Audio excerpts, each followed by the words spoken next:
বরিশালে বৃক্ষ মেলার শুভ উদ্বোধন সম্পন্ন হয়েছে।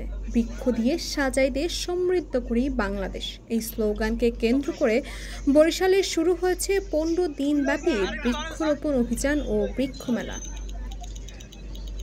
গত 5ই সেপ্টেম্বর বৃহস্পতিবার সকাল 11 ঘটিকায় সামাজিক বন বিভাগ ও জেলা প্রশাসনের আয়োজনে বরিশাল নগরীর বান্দরস্থ বেলস পার্ক থেকে একটি র্যালি বের হয়ে Barishal model school and college প্রাঙ্গণে এসে শেষ হয়।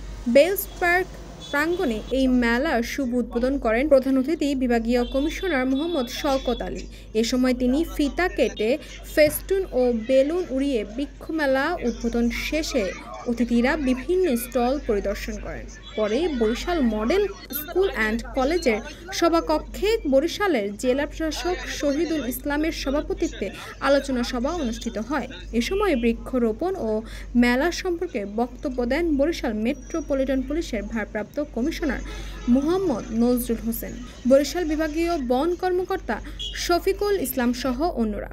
এবারের মেলায় 50টি স্টল স্থান পেয়েছে। মেলার উদ্বোধন উপলক্ষে বিভিন্ন শিক্ষা প্রতিষ্ঠানের শিক্ষার্থীরা পরিদর্শনে আসে। তাসফিয়া তাবাসসুম, এই সময়।